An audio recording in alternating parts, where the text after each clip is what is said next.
Bonsoir à tous et bienvenue sur ce webinaire Softfield Academy. Nous sommes ravis de vous accueillir ce soir. Nous souhaitons d'abord remercier le docteur Bertrand Duranté pour votre présence. C'est votre premier webinaire avec la Softfield Academy, donc bienvenue. Merci de m'avoir invité déjà et merci de votre confiance. Ce soir, ce webinaire va durer à peu près 40-45 minutes. L'idée, c'est de laisser le docteur Duranté faire sa présentation. Si vous avez des questions, n'hésitez pas à les poser dans la section Q&A ou dans la discussion. Nous y répondrons à la fin du webinaire. Je voulais aussi vous préciser que ce webinaire est enregistré et qui sera disponible en replay dès demain sur le site internet de la Softfield Academy et sur notre plateforme YouTube, la plateforme YouTube de Softfield. Le webinaire sera aussi sous-titré dès demain en version anglaise, espagnole et allemande. Vous pouvez juste passer à la slide suivante, docteur Duranté. Et encore une fois, merci beaucoup. Donc, je vais commencer par présenter le docteur Duranté, qui est médecin esthétique à Lyon, en France, qui est membre de la Société française de médecine morphologique et anti-âge. C'est aussi un membre actif de l'Association française de médecine morpho-esthétique anti-âge.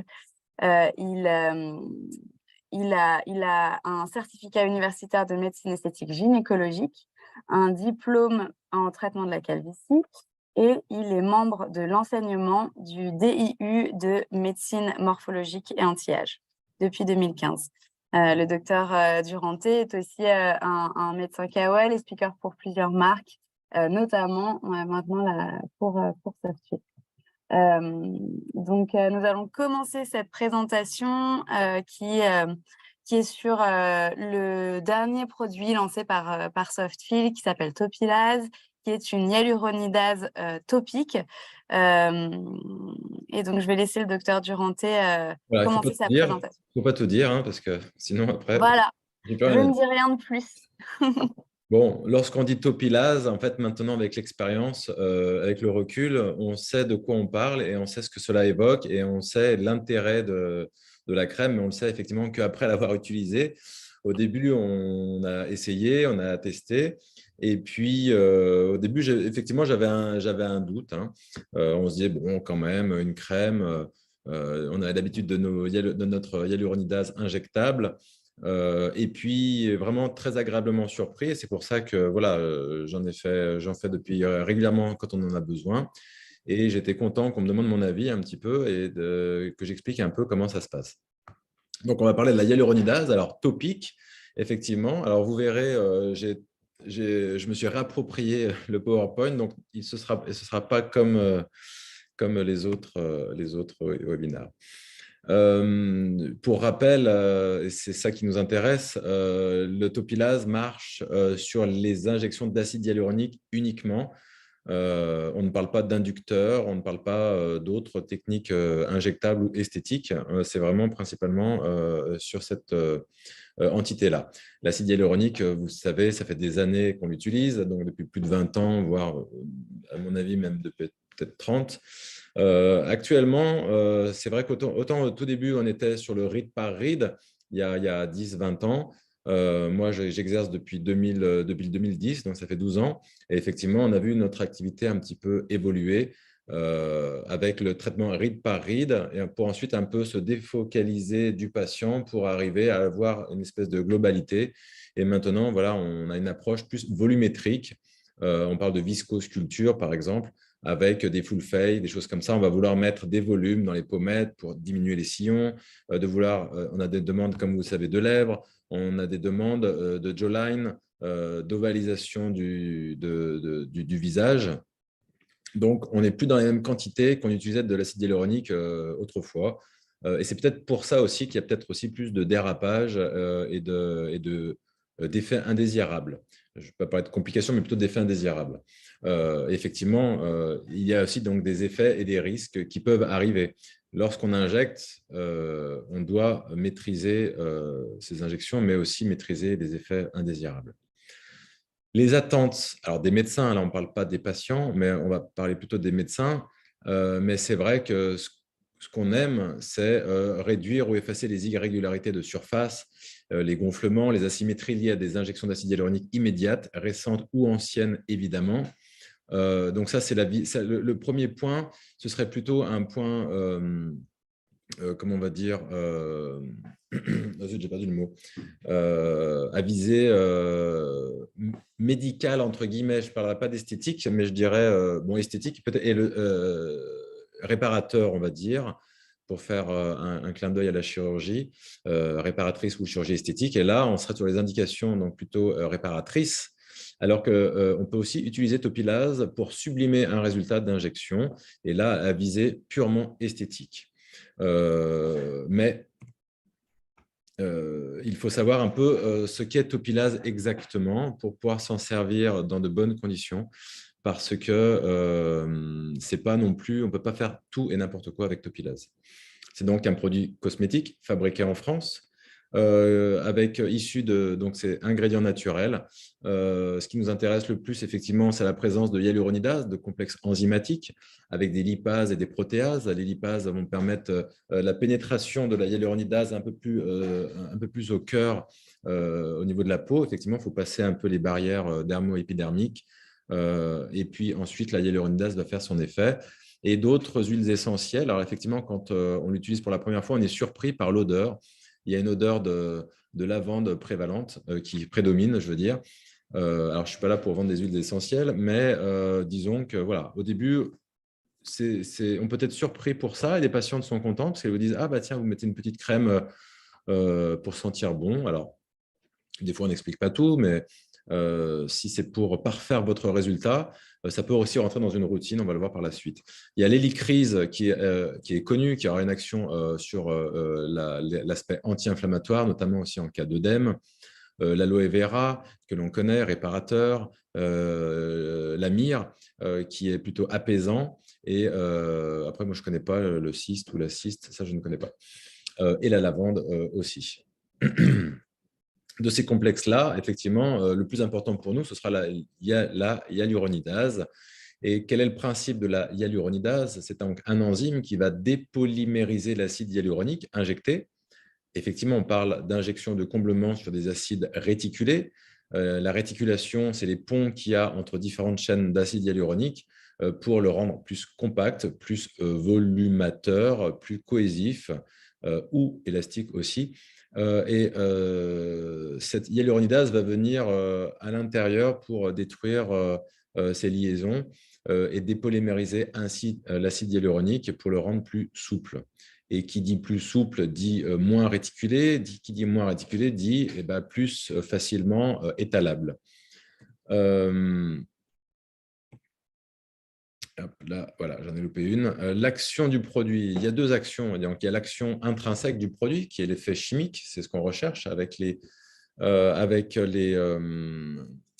enzymes, les différentes enzymes et les différentes huiles essentielles, par passage transcutané, effectivement, mais aussi par effet mécanique. Et ça, ce sera plutôt de votre ressort de vous en occuper, de faire un massage pendant l'acte lorsque l'on dépose le produit. Ce n'est pas simplement une crème que l'on applique, on va voir une vidéo, mais il ne faut pas hésiter à modeler, à masser la zone qui vous gêne pour bien faire pénétrer le produit. Et souvent, on a un effet d'action assez rapide, ce qui peut aussi surprendre pour un effet transcutané.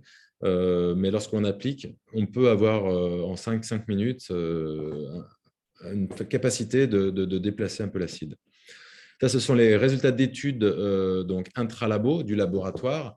J'avais demandé des précisions, mais je n'ai pas pu en avoir plus, notamment sur le nombre je voulais avoir le nombre d'inclusions, l'année, etc.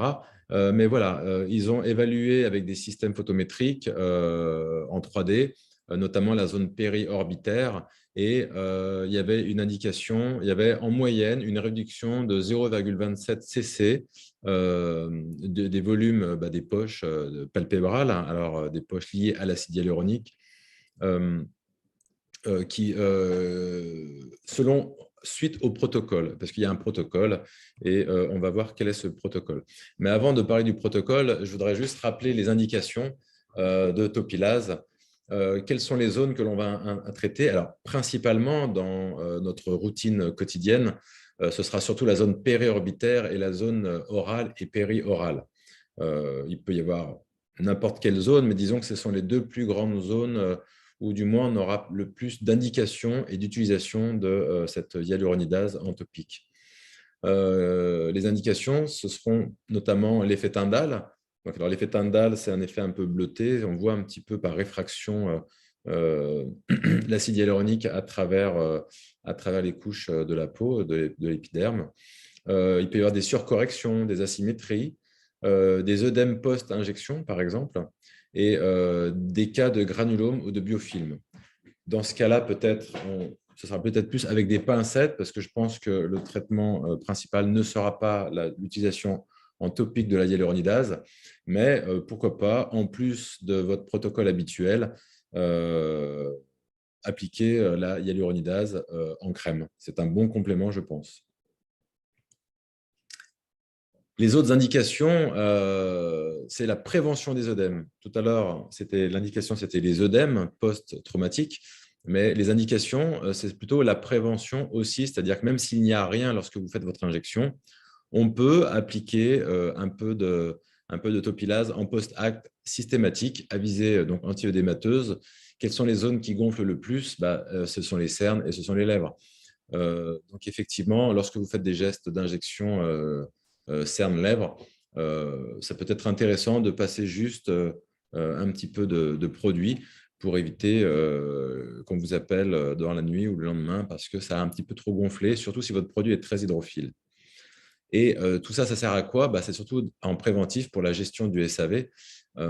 Effectivement, ça peut permettre de temporiser dans certaines situations des patients mécontents, des patients très demandeurs, des patients qui nous poussent un petit peu à l'acte, à aller revoir rapidement ou à injecter la hyaluronidase ou à compléter avec des injections d'acide hyaluronique sur la zone juste à côté pour mettre à niveau, on va dire. Et des fois, voilà, sous la pression, on peut être. Il faut savoir dire effectivement non. Ça, c'est la première chose. Et pour calmer des fois un peu certaines situations, moi, je sais que Topilase m'a un petit peu aidé, effectivement, à me sortir de 2-3 situations rocambolesques.